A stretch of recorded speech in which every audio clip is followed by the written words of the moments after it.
y qué cosa rescata de ese documento, que es, menciona entonces, que es, digamos, nos da la visión de los profetas del Antiguo Testamento.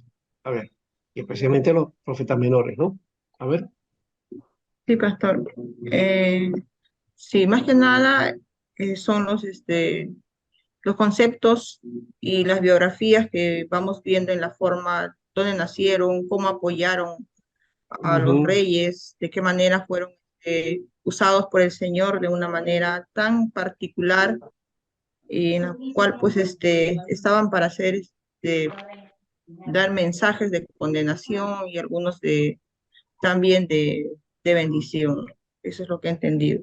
Ahora, en la Mm, última lectura, habían formas cómo los iban separando, ¿no? Por ejemplo, en el libro de, ¿cómo se llama?, de Leon Wood, hemos ujú, encontrado los profetas del siglo IX, en la cual pues correspondía a Abdías y Joel, ¿no? ujú. Luego, ah, el otro era también, a ver, ahorita lo voy a ver. Ah, espera. Ahorita lo busco, pastor. Bueno, esa era la forma que lo han estado compartiendo, por ejemplo, que tenían su periodo, ¿no? Por ejemplo, también en el siglo octavo, ¿no? También estaban incluidos ahí a Oseas, a Amós y a Jonás. Y Ya, el último estaba Isaías y creo que es Miqueas, pues, ¿no? ya. En el último, también igual de la otra manera, ¿no? En otro siglo, casi en el último periodo. Ujú, Eso está es lo bien, que muy puedo bien. entender, pastor. Ya. O sea, básicamente ha visto el panorama de las etapas, ¿no? Que es lo que han cubierto más o Ajá. menos en el tiempo. Hermano José, ¿cuál es eh, ¿hay algo en la lectura que hable sobre el mensaje de estos profetas?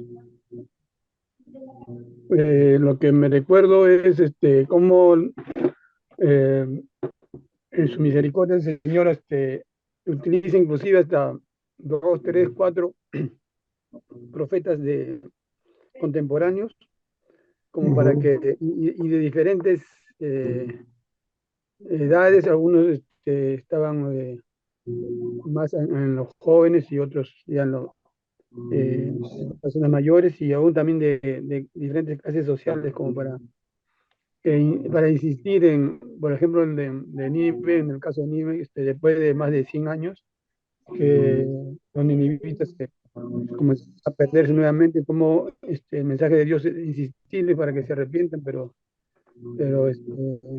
la ciudad de Nínive fue ya no entendieron ya ujú. y fue Ese es en el destruida. caso de Naúm, ¿no? Era un, Ya. Eh, que ya básicamente, bueno, ahí está entre el siglo VIII, lo tengo como el siglo VII, pero ya lo hemos estudiado. En todo caso, ya está en el límite. Y eh, el comentario de esta lectura corresponde a los profetas que ya hemos estudiado, ¿verdad? Sí, que lo estamos viendo, pastor, ahora Que estamos también. viendo, ¿no? Que ahora ya, Ah, entonces, hay un panorama un poquito más amplio de esto, ¿no? más amplio. Claro. Sí, Ahora creo nos toca Sofonías, ¿no? sí, nos toca Habacuc, mm, pastor. Habacuc, no, porque Sí, Sofonías ya lo Sofonía, habíamos hecho, sí, Sofonía ya lo hemos hecho ya. ¿no? nos falta Habacuc y Sofonías Daniel. sería entonces Daniel, está Habacuc, bueno, Daniel no es de los profetas mayores, ¿no? Sería Habacuc, Ageo, Jonás, ¿no? Porque también perdón, sería, Jonás, en vez de Daniel era Jonás. sí, Jonás es, ¿no? Gracias. Porque es lo que nos falta ahí. Entonces, Mm, luego nos da Zacarías y Malaquías, ¿no? Vamos a hacer ya, entonces, Habacuc y Ageo. A la próxima semana seríamos con Jonás, ¿no? Y nos quedan Zacarías y Malaquías, que los trabajaríamos las últimas semanas, ¿no? O en todo caso, podemos trabajar hasta la séptima semana y en la octava semana vamos a hacer este aspecto de aquí, que habla sobre la religiosidad, la idolatría, o sea, todo el contexto que, que envuelve toda esta parte de los profetas menores, ¿no?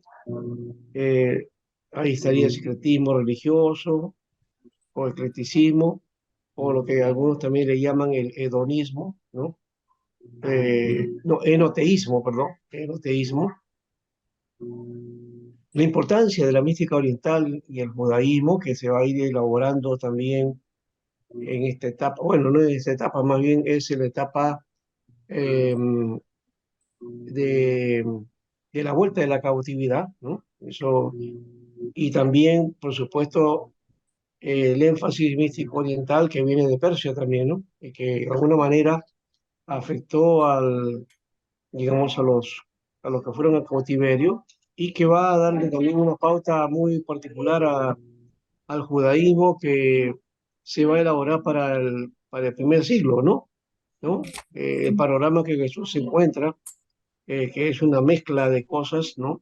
Y, y luego de todo eso, bueno, esto es la base, porque el fariseísmo y todo el movimiento de los, digamos, talmudistas, van a dar más adelante un judaísmo que se va a preservar y va a llegar hasta nuestros días como judaísmo moderno, ¿no? Bien, pero la importancia de estos profetas es necesario dentro de la elaboración de la revelación, por lo menos desde esa perspectiva. También habla de la religión comunidad, la religión privada, la ética de la religión de Israel, cuál era, ¿no? Y la ética de los profetas también, o los tiempos de los profetas. En fin, todo eso es lo que nos quedaría por hablar entonces en las últimas semanas. ¿Ya? Entonces, muy bien, vamos a ir entonces a, a Habacuc. Habacuc, ¿m? Es el nombre de este profeta, Habacuc, ¿ya? Y Habacuc este, viene a ser eh, dentro del contexto de las luchas de poder de los caldeos, ¿no? La caldea siria, ¿ya? Que hace ¿cómo digamos?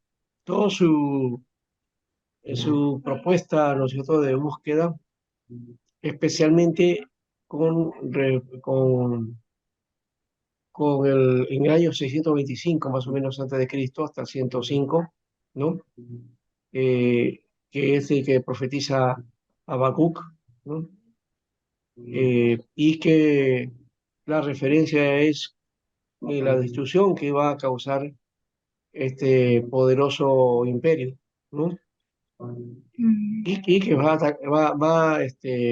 pone en peligro a Judea, que más adelante son los babilonios los que van a hacer ese aspecto y van a ir van a llevarlos a la cautividad. ¿Ya? Y los caldeos, bueno, sí atacan, pero no logran tomar eso, ya que los caldeos Siria, así de sí mismo, tomó Israel en el 722, ¿no? Eso es mucho atrás, ¿no? Muy atrás.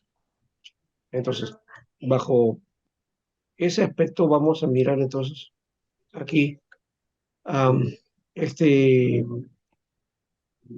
este profeta que tiene una propuesta interesante aquí, un desafío, ya que no había sucedido esto y no sucede en ningún otro profeta esta característica. Pastor, estoy ¿No? fallando. Ya, ahorita vamos. Ahí. Habacuc, entonces, es el que va a interpelar a Dios, ¿no? Su mensaje de interpelación, ¿no? Su libro es un libro de interpelación a Dios. Habacuc 1:3. Ajá. Protesta de Habacuc. Claro, es la protesta que le llamamos pues entonces esa interpelación, ¿no? Y lo hace en función no de los privilegios que podía tener él, sino en cuanto a la propuesta que Dios mismo había mencionado con respecto a Israel y a Judá, y basándose en las promesas y en el pacto, ¿no? Pastor, Basándose en aquello, lo puede lo agrandar. voy a agrandar, sí, sí, sí, no se preocupe. Entonces, desde esa perspectiva vamos a mirar el contexto de Habacuc con respecto a esa presión que venía hacia el pueblo, ¿no? Y cómo él reclama, siendo el pueblo de Dios, cómo es posible que un pueblo pagano, ¿no? Haga esa destrucción, ¿no? Y ese es el reclamo de Habacuc. Bueno, su nombre en hebreo es Habacuc, Habacuc, ¿ya? Parece que es una palabra bastante extraña, por decir menos, y que puede venir de la raíz de una palabra hebrea que significa acariciar o abrazar, ¿no? Y es posible que el libro haya sido escrito durante el reinado de Josías, ¿no? El siglo VII, ¿no?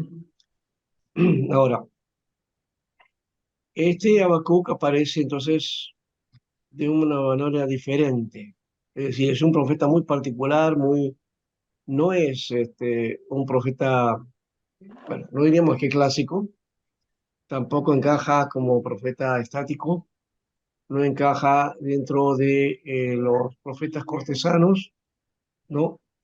Eh, simplemente tiene un mensaje diferente, ¿no? Y viene a ser un profeta diferente. Esto también nos da a entender que el misterio profético entonces no tiene una característica en especial con respecto al profeta mismo, ¿no? Sino que lo que debemos tomar en cuenta o donde debemos centrarnos es en el mensaje que da el profeta, ¿no? Y ahí también tenemos que tener otro cuidado, porque cuando hablamos de que el mensaje profético, hoy día mucho se habla de mensaje profético, función profética, ¿no? Este, palabra profética, ¿no? Libro profético, en fin, mucho por decir, ¿no? Se usa la palabra profético y como que va perdiendo su esencia, ¿no? Va perdiendo el contenido real de lo que es la misión profética.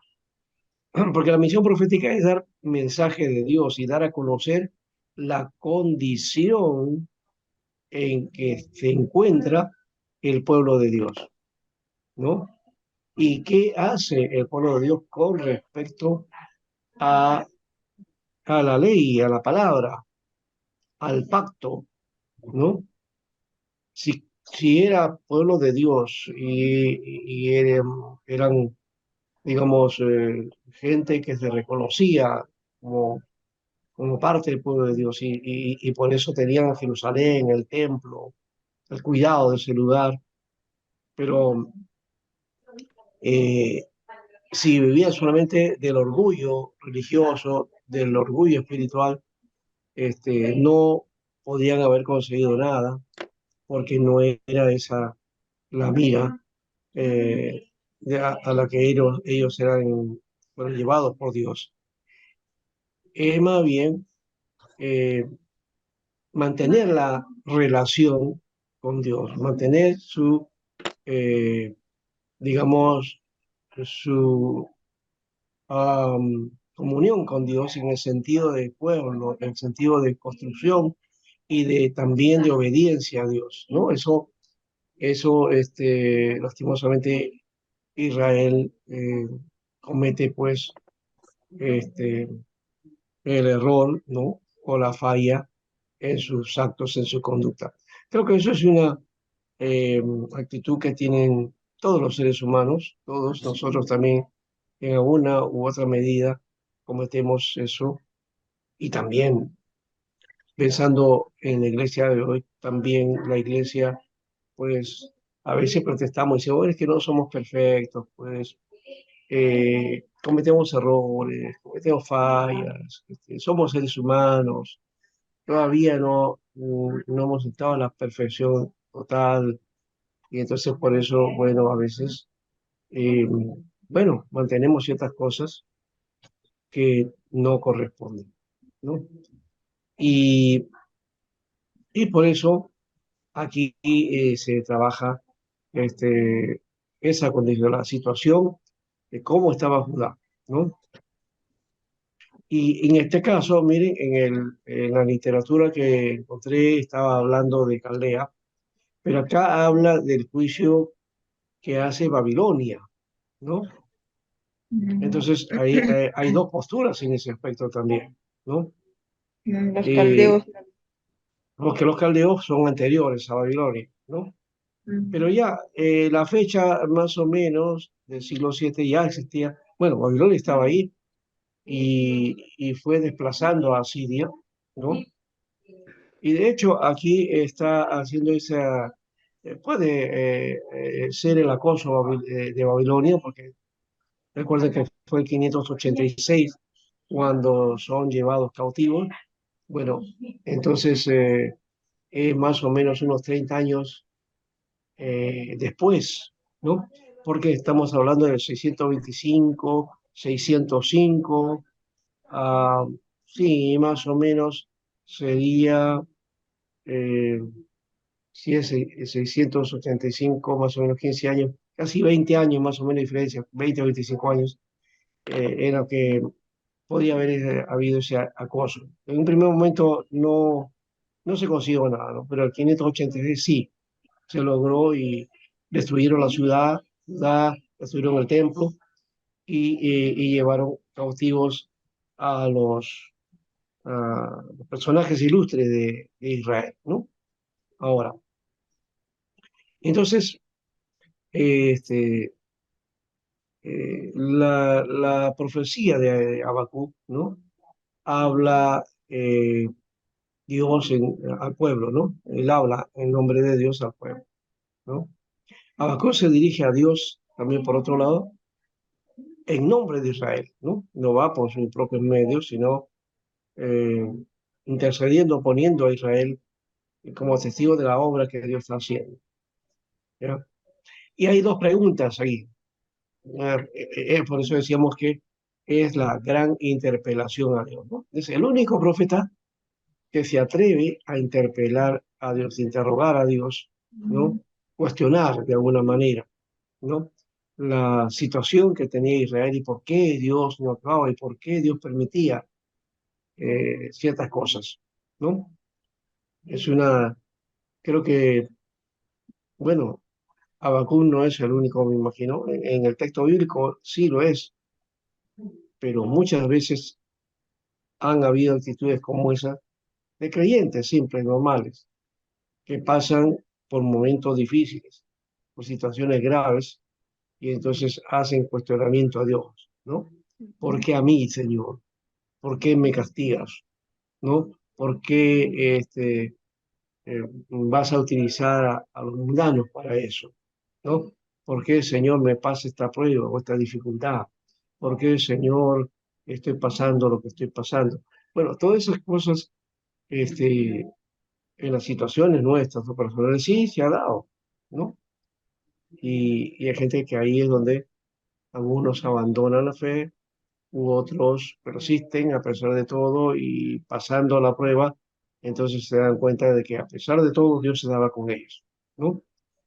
Y que simplemente se centraban en su problema y no ponían la mirada en el Señor.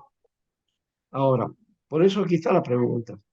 La primera pregunta, ¿por qué Dios no castiga los pecados de Judá? ¿No? ¿Por qué Dios no castiga los pecados de Judá? ¿No? Es una pregunta que se hace. Señor, mira a tu pueblo y ¿por qué no le das esa reprimenda? Eh, el reconocimiento, en todo caso, del pecado de Judá era importante eh, que lo reconociera, pero también, por otro lado, la intervención de Dios de forma directa, ¿ya? Pero ¿qué hace Dios? Responde que hará juicio enviando a Babilonia para castigar a su pueblo. No, es que el pecado de Israel, o de Judá en este caso, no va a quedar, digamos, impune, ¿no? No que va a pasar por alto, sino que Dios va a utilizar a un pueblo que no es su pueblo y, y es más, es un imperio, ¿no? Era un imperio en esa época, ¿no? Y va a ser la que va a sentenciar al pueblo de Dios, ¿ya? Y por eso surge la otra pregunta, ¿por qué Dios habría de castigar con una nación más pecadora? ¿Mm? A ver, tratemos de responder estas dos preguntas. A ver, la primera, ¿no? ¿Por qué Dios no castiga los pecados de Israel o de Judá? Ah, muy bien, César. A ver, compartan, compartan.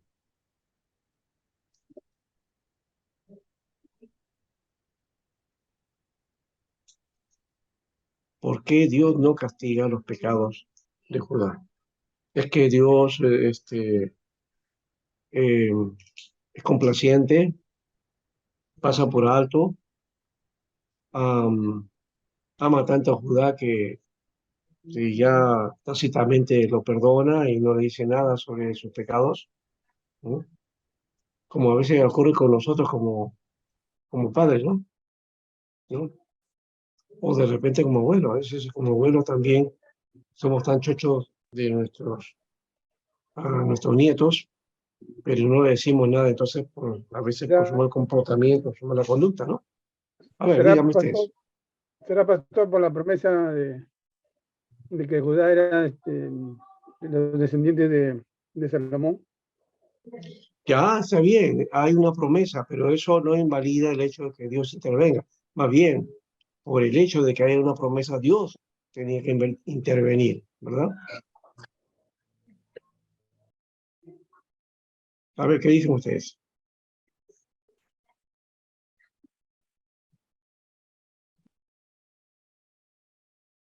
José menciona por la Pastor, promesa. Sí, lo que pasa es que si vemos, pues yo lo noto así, ¿no? Dios, o sea, nuestro Dios es un Dios de promesas. Están ya, muchas cosas que ya el Señor ha puesto y en claras su palabra, pero o sea, es la persona que no reconoce a Dios en realidad, ¿no? Entonces, por eso que él bien claro dice, ¿no? Que el mal se va a destruir, se destruye a sí mismo, porque ellos mismos no están reconociendo a Dios, pero el que conoce, ya, el justo, digamos, él vive porque en realidad conocen el poder de Dios. Entonces, ahora Dios, digamos, el Señor sí perdona, Él perdona, como vemos ya, en jueces 10 digamos, 18 años que se olvidaron de Él, de ese pueblo, el jueces 10 habla así, ¿cierto? Y dice, ¿no? Entonces, y Dios le reprende, le dice, ¿sabes qué? Ve a tus dioses y que Dios te defienda, ¿no? Entonces ellos reconocen. Entonces yo creo que hay que reconocer que hay un Dios, pero lamentablemente hay personas, como dice, hay, en ese tiempo no reconocen a Dios, como ahora, ¿no? Ahora siguen otras, digamos, otros santos, otros ídolos, otros dioses, ¿no? Pero nosotros no, nosotros sí sabemos que hay un Dios. Entonces por eso lo que dice, lo justo vive en su fidelidad, ¿no? O sea, si vivimos, vivimos para Dios. ya, ya, muy bien. Pero también recuerde que hay un sentido de retribución en Dios, la actitud de retribución de Dios, que tiene que ver con la paga, ¿no? Eh, Claro, si Padre, haces el bien, si haces el bien, vender bien. Si haces el mal, vender mal, ¿no? Pero el mal lo traigo yo porque yo lo estoy buscando. Pero si yo hago el bien, sé que quiero estar bien y hay un Dios que me va a ayudar, me va a proteger, sus promesas están ahí. Entonces yo estoy buscando al Señor. Pero si yo veo que no, pues yo mismo me estoy buscando el mal. Claro, Es como que ese eso, es el sentido retributivo de Dios, ¿no? Que claro, cada acto tiene su consecuencia, ¿no? exacto. Bueno o malo. No es la idea esa de distributiva, ¿no? No, Dios va, entonces, eh, por su, por su palabra, entonces no va a pasar nada, ¿no? Entonces, ¿por qué? Porque ha distribuido su amor para todos. Pero no es así, En realidad, ¿no? pastor, o Mm, sea, Dios no se olvida de nosotros. Nosotros ¿no? nos olvidamos de Él. Así es, así es. Y por eso también hay que pensar en aquello que dijo Jeremías en un momento. Bueno, Ajá. pero que eso ya estaba cuando Babilonia ya había invadido, ¿no? Ya estaba ya, y se estaba llevando cautiva a la gente, y también se llevó a Jeremías, ¿no? Eh, en el libro de Jeremías habla acerca de eso, de que el pueblo, la gente, se sentía orgullosa del templo, ¿no? Y de todos los actos religiosos que tenían, y de ser pueblo de Dios, ¿no? Y, y, y había una frase que la gente decía, ¿no? Templo de Jehová es este, templo de Jehová, ¿no? Pero el orgullo es hacia el templo. Pero ese orgullo del templo fue destruido. Lo Sí. destruyó Babilonia en el año 586.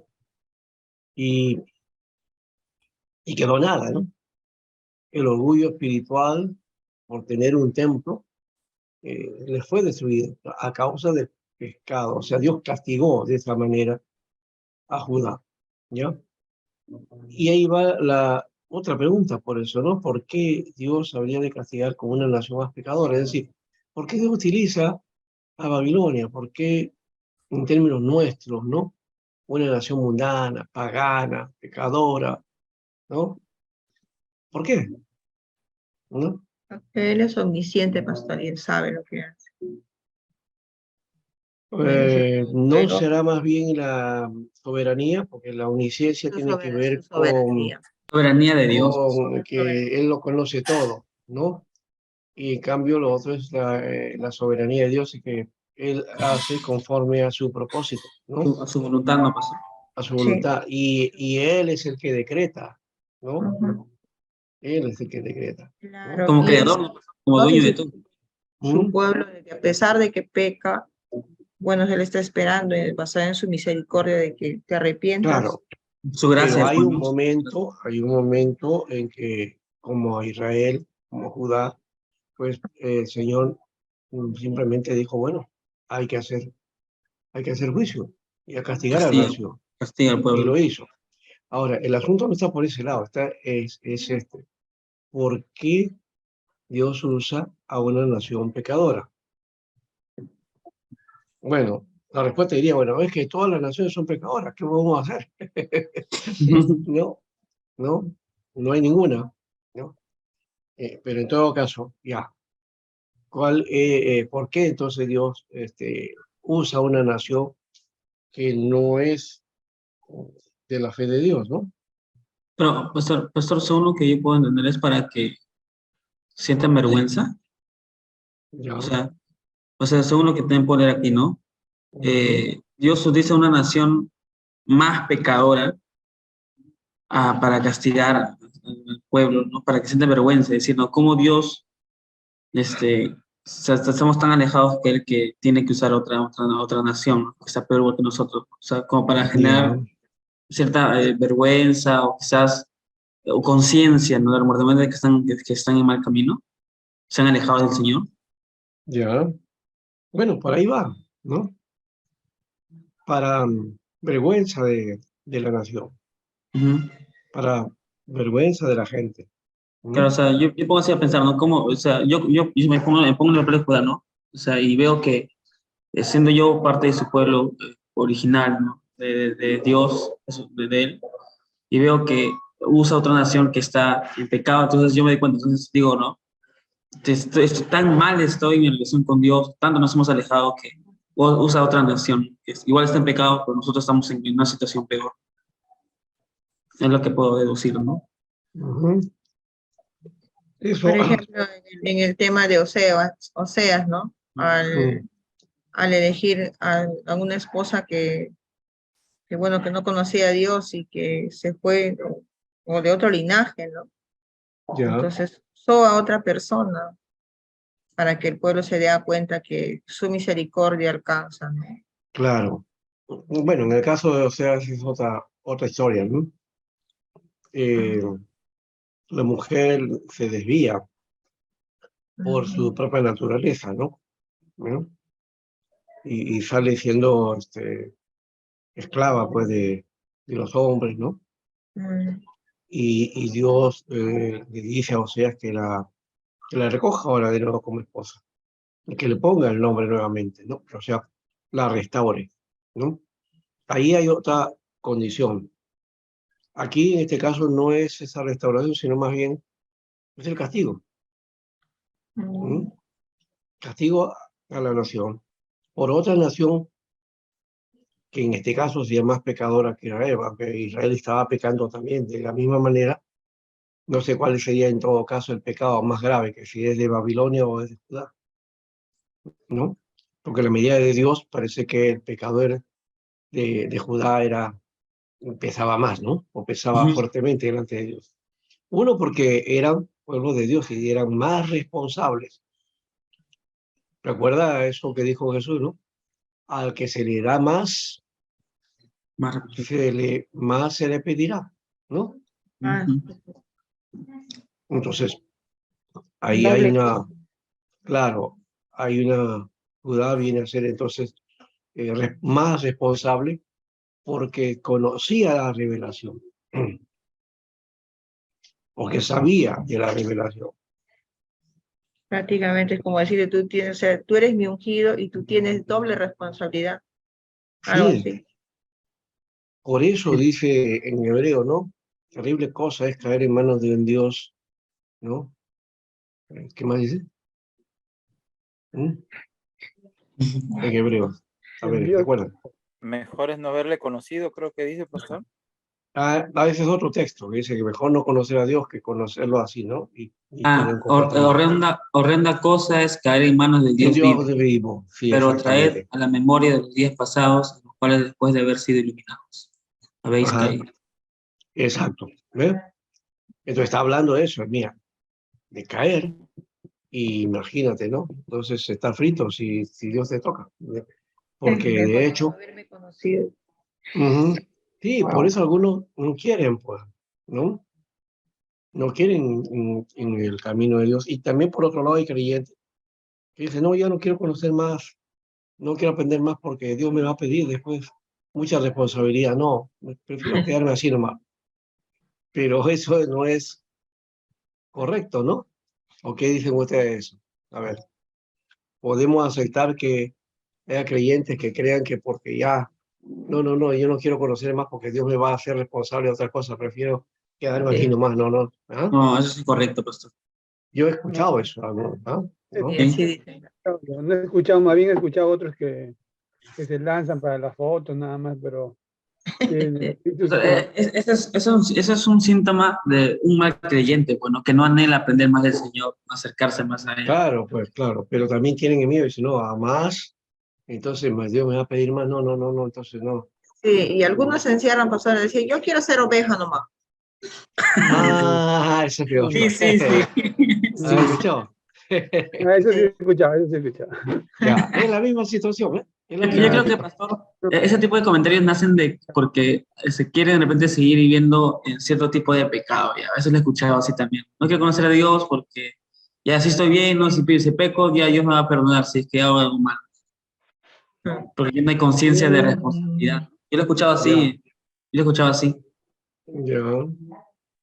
Pero ¿qué hacer cuando Dios utiliza a un mundano, a un pecador, a una persona que no es para que presionarte a ti, para ya, tú eres hijo de Dios, ¿no? Pero comienza, ves que eso y le dices, Señor, pero ¿por qué? ¿Por qué este hombre o esta mujer me pone así? ¿Por qué? ¿Mm? Yo Como que opino, te hace, pastor, como que te hace pensar también, ¿no? Porque, claro, Claro, yo opino, pastor, de que un verdadero, bueno, creo que está mala expresión también, ¿no? Pero un verdadero creyente, por así decirlo, ¿no? Va a poder entender, ¿no? Que cierto tipo de mensajes que aparentemente bueno, viene de una persona que no es creyente o alguien que no, que es mundano, en este caso, usando ese término, va a poder entender que el mensaje va de acuerdo a, a la palabra del Señor, ¿no? O sea, puede dar cuenta que lo que se está ya, diciendo va conforme a la palabra de Dios, ¿no? Entonces, ya, pero un cristiano que sigue viviendo bajo su carne, pues simplemente se va preguntando, pero ¿por qué esto? ¿Por qué lo otro? O no va a querer aceptar la reprensión del Señor, ¿no? Cuando usa otros medios sí, sí, no tan comunes, ¿no? Porque lo común sería a que mi iglesia me diga qué cosas estoy haciendo mal, pero no que ya, una persona sea mundana. Entonces yo ujú, creo que está en el discernimiento conforme a la palabra de Dios, pastor. De todo ya, lo que recibimos, ¿va conforme a la palabra de Dios? Sí, entonces viene de parte de Él, ¿no? ya, ya. Es que, bien, lo que mencionas, pero también esto eh, tiene que ver también con, uno, con la condición espiritual, primero. Sí, sí. Eso me parece cierto. Están cegados, bueno, pastor, básicamente están Claro, cegados. la respuesta frente a diferentes situaciones o pruebas que vivamos nosotros, va a mostrar nuestra madurez espiritual, ¿no? A veces que pensamos que madurez espiritual es imponernos, ¿no? O establecer cosas ahí, no, decir, soy victorioso, yo, no, la cosa no va por ahí. Es más bien, Claro. el temple que vas a mostrar frente a dificultades, o quizás hasta te puedes, digamos, frente a una situación, te vas a minimizar o te vas a poner de repente en una situación de que no puedes soportar eso, ¿no? ¿No? O sea, te sientes débil ante eso, ¿ya? Sí. Pero ahí está el recurso de Dios, pues, porque Pablo mismo dijo, ¿no? ¿No? Cuando soy débil es que soy fuerte, ¿no? Sí. ¿No? Entonces, esa es una condición de madurez, pero si no haces esa actitud, más bien comienzas a berrinchar y reclamarle a Dios, y ¿por qué por mí? ¿Por qué, Señor, si yo te hago esto, te sirvo aquí, hago esto para ti y todo lo demás, y mira cómo me respondes, ¿no? Que era la idea más o menos esta que de Habacuc, ¿no? Porque entre líneas podemos hablar eso, ¿no? ¿No? ¿Cómo, Señor, pues yo de tu pueblo y cómo estos pecadores vienen acá y quieren destruir, ¿no? ¿No? ¿Cómo, Señor, no? ¿No? ¿No? Pero Dios le responde de una manera tremenda, ¿no? Ah, el justo por la fe Se vivirá. vivirá. Ah, Ahora, no. centrémonos en ese texto de Habacuc 2:4. A ver, ¿qué entendemos por el justo por la fe vivirá? Yo creo que, pastor, bueno, yo lo entiendo de esta manera, ¿no? Cuando se habla del justo, ¿no? Se habla sobre aquella persona que vive bajo los mandamientos o las leyes morales de Dios, ¿no? Y cuando se habla por la fe, yo entiendo de que cree, no recibe esta palabra, o sea, lo podría resumir como madurez espiritual, ¿no? Un cristiano maduro, ¿no? Que se Ya, aferra a las promesas o se aferra a la palabra de Dios, ¿no? Entendiendo de que mientras que sigue viviendo bajo una vida consagrada a Él, todo lo que le pasa va conforme a la voluntad de Dios y no ya, como consecuencia de un acto humano como tal. Entonces, bien, muy bien, pero Alex, ¿qué ha sido nuestro tiempo? O sea, has interpretado el texto aplicándolo a nuestro tiempo y a las situaciones que vivimos nosotros, sí, ¿no? ¿Qué se entiende con el justo por la fe vivirá en el contexto de Habacuc? ¿Mm? ¿Qué se entendía por eso? Porque tú has hablado de moral, también has hablado qué cosa de los mandamientos o algo así. Ya. y de seguir la palabra, las enseñanzas, las instrucciones. Correcto. Pero eso también se aplica así, de esa manera, a esa época. El justo por la fe vivirá. ¿Qué entendemos por eso? ¿Qué era lo que quería decir el Señor a Habacuc o Habacuc, ¿no? Con respecto a esto. Porque Habacuc le pregunta al Señor, ¿no? ¿Por qué castigas a la nación? ¿Por qué no castigan sus pecados? Pero a la vez de pronto hay una contradicción y ahora dice, ah, sí, lo vas a castigar, sí, pero con un instrumento que no es correcto decir, ¿no? O sea, eso de que Habacuc. Babilonia era una nación pues terrible, ¿m? Muy brutal, ¿no? Sus arremetidas eran fuertes, era muy violenta. ¿M? Entonces, hablar de esa nación y contra una Judá que era, la figura era como de un elefante, ¿no? Frente a una pulga, ¿no? ¿M? ¿Qué va a hacer el elefante? ¿Ah? Va a destruir a la pulga, ¿no es cierto? Pequeñito. Porque no sé si, si el elefante pueda hacer eso, porque es tan pequeño la pulga que de repente se puede pegar por ahí, ¿no? En todo caso, podríamos hablar de un ratón, ¿no? O de un animal pequeño, ¿no? ¿No? Que el paso del elefante, pues simplemente lo acaba, lo destruye, ¿cierto? Mm, Solito Ujú. se destruye, pasa el orgulloso. Bueno, claro, Donde pero yo, ya, solo se destruye el orgulloso, pero el que aquí se Dios cree utiliza a cierto. una nación que no es nación de Dios.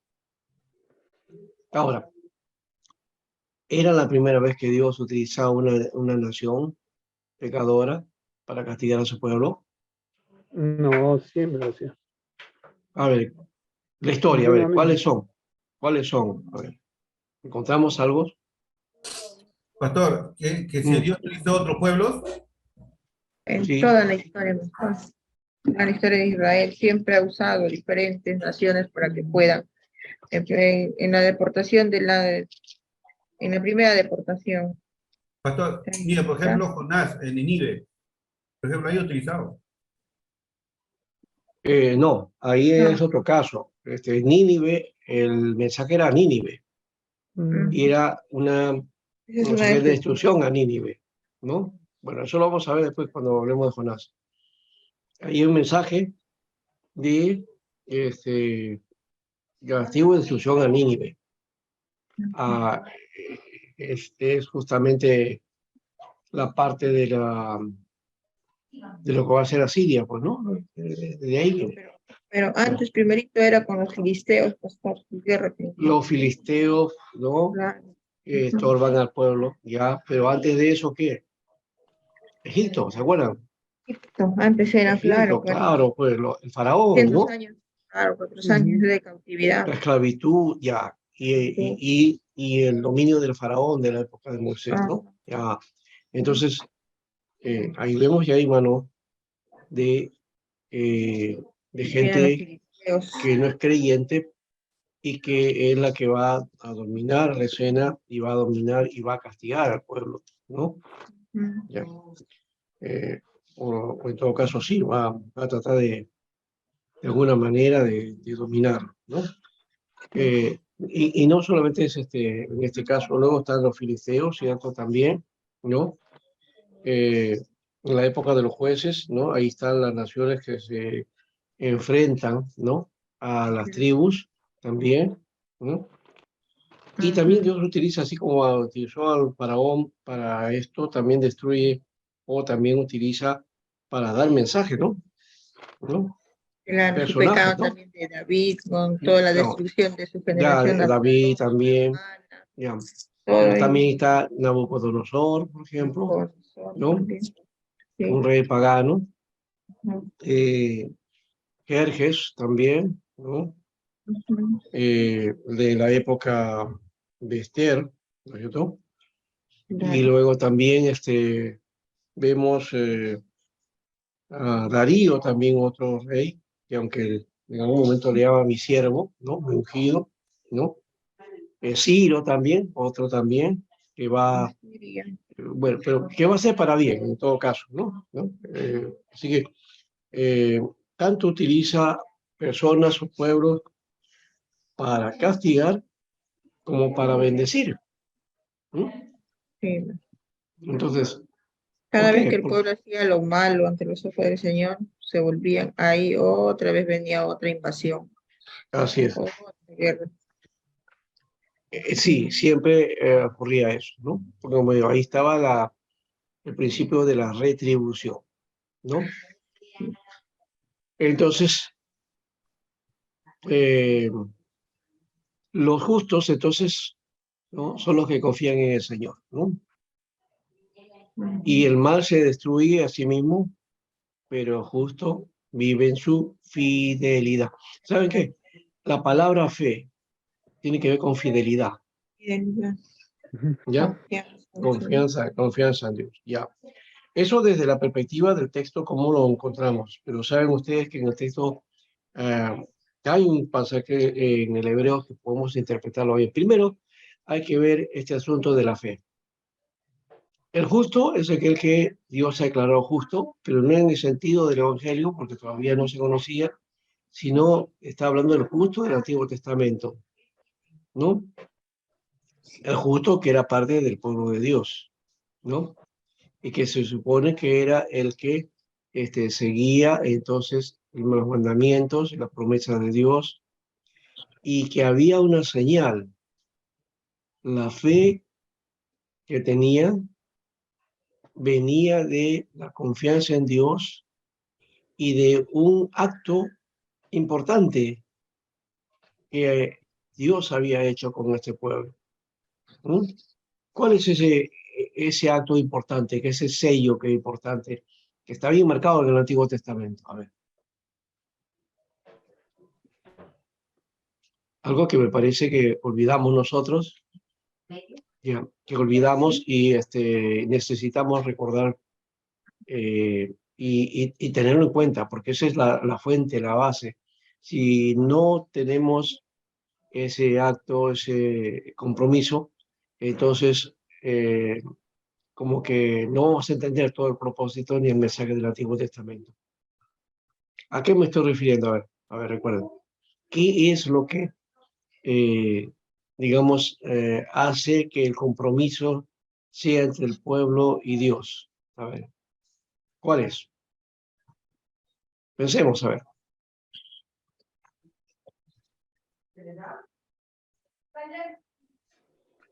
¿Qué preguntó el sello? Los hijos de la promesa, La promesa, que ya, hizo Abraham.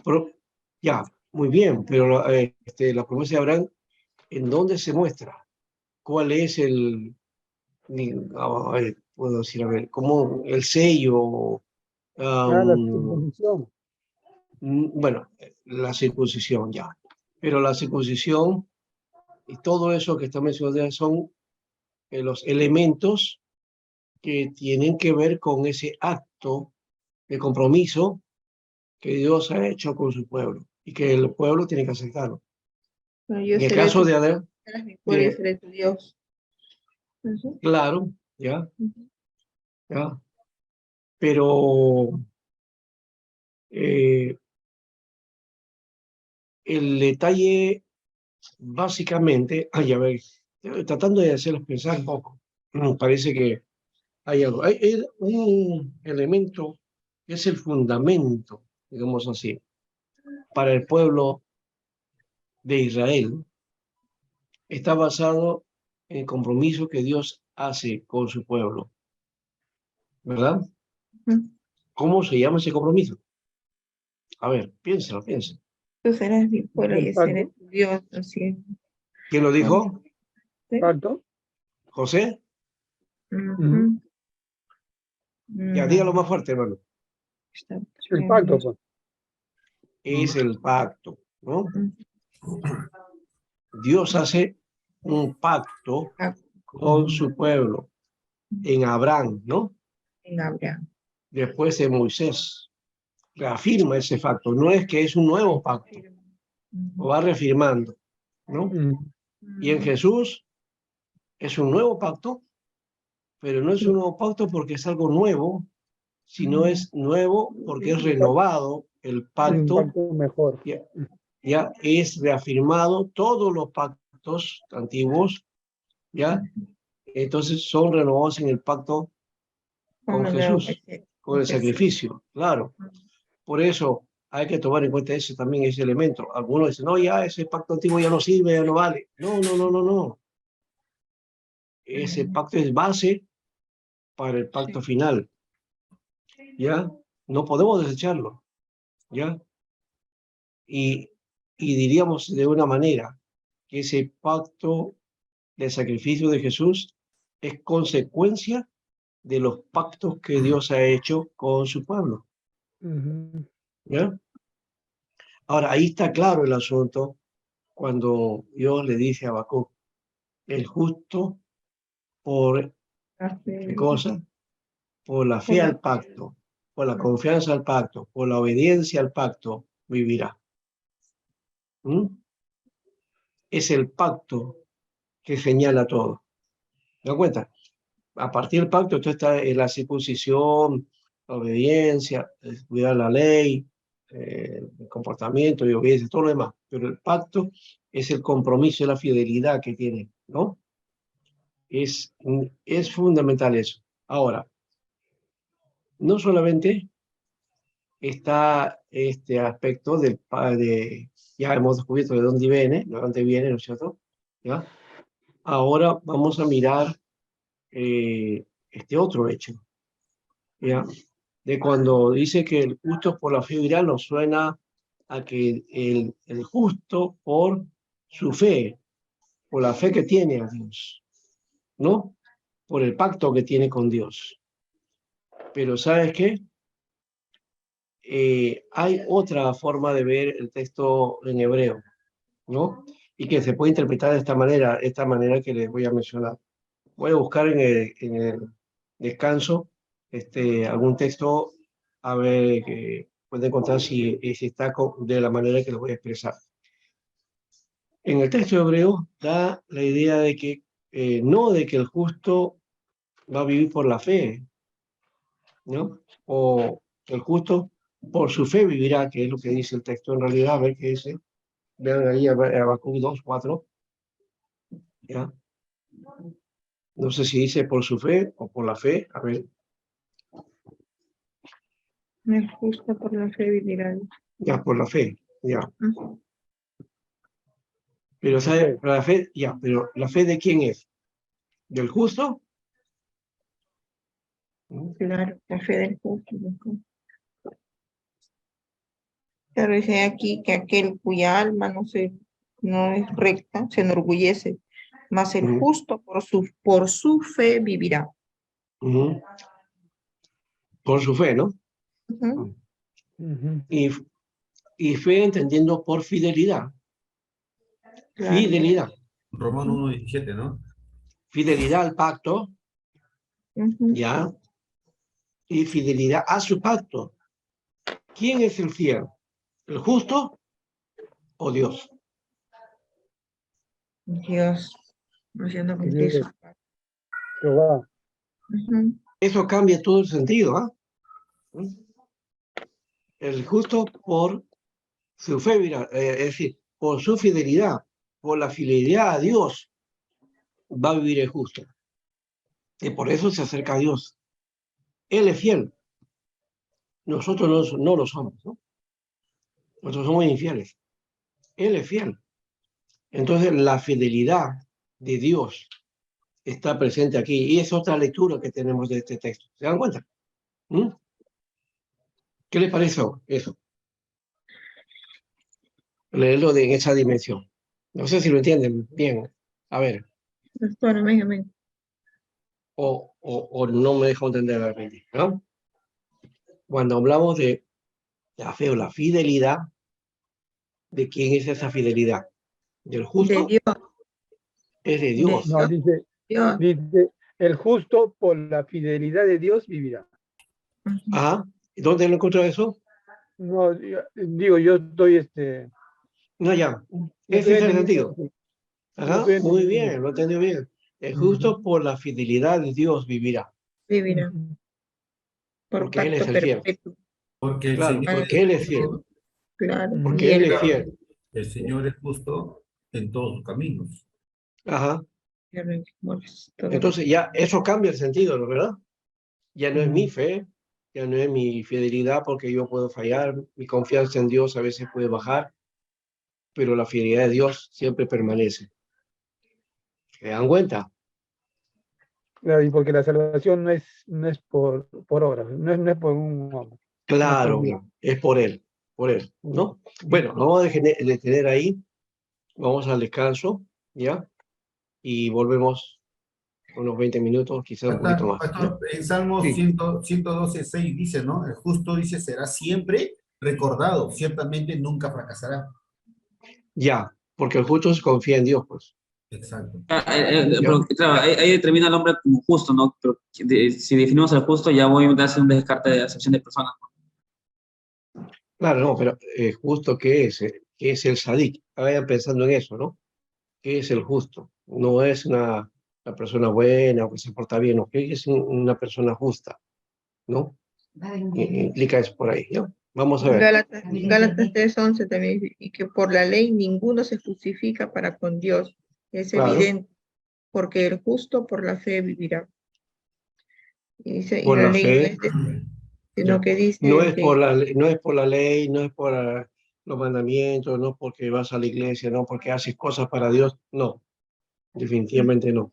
Pero también Es, sí, el ser justo, digamos, también habla, término como hablamos, digamos, en Proverbios 10:32, habla que los labios de justos destilan bondad, de la boca del malvado, bueno, no apreciado. sí, esos son ya, digamos, elementos de consecuencia de el carácter del justo, ¿no? Eso, de hecho que es así. Ya, Ujú, y a través de esa fe, pastor, recibimos la promesa del Espíritu, entonces, ¿no? ujú. Claro. Una Acá en persona, este texto, una persona mire, justo tengo, que vive bajo equidad, ¿no? O sea, que es recto, ajá, eh, sí, bueno, que vive, que aplica la ley, ¿no? Que aplica los decretos, sí, caminar normal, ¿no? claro, todo eso, Y claro, hace un justo juicio, ¿no? es responsable, Claro. hablamos del íntegro, ¿no? Que Que es íntegro, aplica las leyes morales. Ujú. claro, pero que es íntegro, ¿no? Claro, sí, sí. Que es íntegro. Ya, Ya, tiene poder no, para... no, pero como también ahí es- tienes que tener cuidado, Alex, no es por las cosas buenas que hace que va a No, vivir, no, ¿no? no, no, No, claro. no, eso es consecuencia de una confianza en Dios y un apego y afinidad que profesa a Dios y que entiende la fidelidad de Dios a su pueblo, ¿no? Claro, claro. Esa es la de poder para saber cómo decir correctamente entre lo bueno y lo malo. Miren cómo Gálatas, dice este texto Gálatas de, desde el 11, de 3 hasta el 18 de agosto, ahí está claro. sí, la Biblia de Peregrino dice de esta manera, dice, que el inocente, bueno, habla de justo como inocente, ¿no? Por fiarse vivirá, fiarse o confiarse también, ¿no? O sea, fidelidad implica confianza también, pues, ¿no? ¿Ya? Tú no puedes ser fiel a alguien si no confías en esa persona, ¿verdad? O, o podías ser fiel y dudar de la persona, ¿no? No, yo soy fiel, pero mira, ya sabes que no le creo mucho, ¿no? Que hay mucha gente así, ¿no? Que dice, yo creo, sí, yo soy fiel a Dios, pero al momento de las dificultades, como que comienzan a dudar, ¿no? ¿No? Muestran duda. ¿Y si Dios dará? ¿Y si no dará? ¿No? ¿No? Es como la famosa idea de los muchachos cuando, a veces lo aplican a las chicas especialmente, ¿no? Dicen, ¿no? Que, que si, dice, no, bueno, si yo le entrego mi voluntad a Dios y que Él me dé mi esposo, y si me da algo que a mí no me gusta, dice, ¿te acuerdas? Y no va a ser así, ¿no es cierto? No va a ser así, ¿ya? A menos que uno busque o mire la carne, ¿no? Entonces ahí sí la cosa va a ser por otro lado.